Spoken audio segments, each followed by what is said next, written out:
Top quality और consistent performance के लिए सिर्फ सिल्वर पंप नाम याद रखना। ಕದನ ವಿರಾಮನ ಅಥವಾ ಮತ್ತೊಮ್ಮೆ ಸಮರನ ಭಾರತ ಮತ್ತು ಪಾಕಿಸ್ತಾನದ ಡಿಜಿಎಂಒಗಳ ಮಟ್ಟದ ಸಭೆ ಇವತ್ತು ನಡೀತಾ ಇದೆ. ಅತ್ಯಂತ ಮಹತ್ವದ ಸಭೆ. ಇವತ್ತಿನ ಸಭೆಯ ಮೇಲೆ ಇಡೀ ದೇಶದ ಕಣ್ಣಿದೆ, ಇಡೀ ಏಷ್ಯಾ ಮತ್ತು ಇಡೀ ವಿಶ್ವದ ಕಣ್ಣಿದೆ ಅಂದರೆ ತಪ್ಪಾಗಲ್ಲ. ಯಾಕಂದರೆ ಇವತ್ತು ಅತ್ಯಂತ ಮಹತ್ವದ ಸಭೆ. ಇಂದು ಮಧ್ಯಾಹ್ನ 12 ಗಂಟೆಗೆ ನಡೆಯುತ್ತೆ ಮೀಟಿಂಗ್. ಈ ಮೀಟಿಂಗ್ನಲ್ಲಿ ಹಲವಾರು ವಿಚಾರಗಳು ಚರ್ಚೆ ಆಗುತ್ತೆ. ಪ್ರಮುಖವಾಗಿ ಡಿಜಿಎಂಒಗಳಾದಂಥ ಲೆಫ್ಟಿನೆಂಟ್ ಜನರಲ್ ರಾಜೀವ್ ಘಾಯ್ ಮತ್ತು ಅವರ ಸಹವರ್ತಿ ಪಾಕಿಸ್ತಾನದ ಡಿಜಿಎಂಒ ಕೂಡ ಭಾಗಿಯಾಗ್ತಾರೆ. ಪಾಕಿಸ್ತಾನದ DGMO major general Kashif Abdullah ಅವರು ಸಭೆಯನ್ನು ಮಾಡ್ತಾರೆ. ಕದನ ವಿರಾಮನ ಅಥವಾ ಸಮರ ನಡೆಯುತ್ತೆ, ಈ ಎಲ್ಲ ವಿಚಾರಗಳು ನಡೆಯುತ್ತೆ. ಯಾಕಂದರೆ ಭಾರತ ಸಹಜವಾಗಿ ಈ ಒಂದು ಸಭೆಯಲ್ಲಿ ತನ್ನ ಬೇಡಿಕೆ ನಡೆಯುತ್ತೆ, ಏನೆಲ್ಲ ಮಾಡಬೇಕಾಗತ್ತೆ ಮುಂದಿನ ಹಂತದಲ್ಲಿ ಅದರ ಸಂಪೂರ್ಣ ವಿವರವನ್ನು ಕೊಡುತ್ತೆ.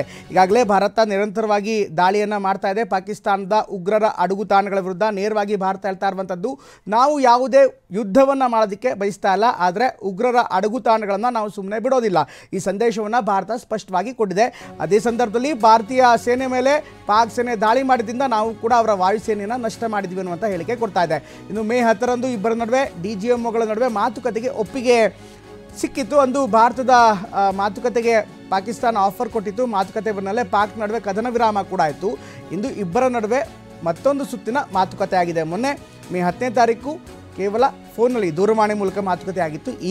ಇವತ್ತು ಮತ್ತೊಂದು ಸುತ್ತಿನ ಮಾತುಕತೆ ಆಗುತ್ತೆ. ಉಭಯ ಸೇನೆಗಳ ಡಿಜಿಎಂಒಗಳ ಸಭೆಯತ್ತ ಈಗ ವಿಶ್ವದ ಚಿತ್ತ ನೆಟ್ಟಿದೆ. ಈ ಡಿಜಿಎಂಒಗಳ ಸಭೆಯಲ್ಲಿ ಏನಾಗುತ್ತೆ, ಮೇ 10ನೇ ತಾರೀಕು ಏನೆಲ್ಲ ಮಾತುಕತೆಗಳಾಗ್ತಿತ್ತು. ಇನ್ಫ್ಯಾಕ್ಟ್ ಆಗ ಬೇಡಿಕೆಯನ್ನು ಇಟ್ಟಿರಲಿಲ್ಲ ಮೇ 10ನೇ ತಾರೀಕು. ಇವತ್ತು ಪ್ರಮುಖವಾದಂಥ ಸಭೆ. ಈ ಸಭೆಯಲ್ಲಿ ಹಲವಾರು ವಿಷಯಗಳು ಚರ್ಚೆ ಆಗುತ್ತೆ.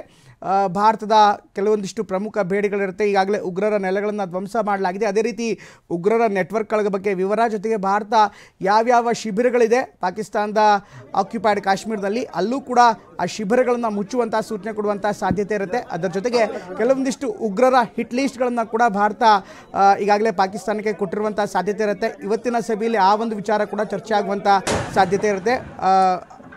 ಮಸೂದ್ ಸೇರಿದಂತೆ ಅಜರ್ ಮಸೂದ್ ಸೇರಿದಂತೆ ಬೇರೆ ಬೇರೆ ಉಗ್ರರು ಯಾರಿದ್ದಾರೆ ಅವರನ್ನು ಭಾರತದ ವಶಕ್ಕೆ ನೀಡಿ ಅನ್ನುವಂಥ ಬೇಡಿಕೆಯನ್ನು ಕೂಡ ಕೊಡ್ಬೋದು. ಹೀಗಾಗಿ ಈ ಎಲ್ಲ ವಿಚಾರಗಳನ್ನು ಗಮನಿಸ್ತಾ ಇದ್ದರೆ ಇವತ್ತಿನ ಡಿಜಿಎಂಒ ಸಭೆ ಅತ್ಯಂತ ಮಹತ್ವದ್ದಾಗಿದೆ.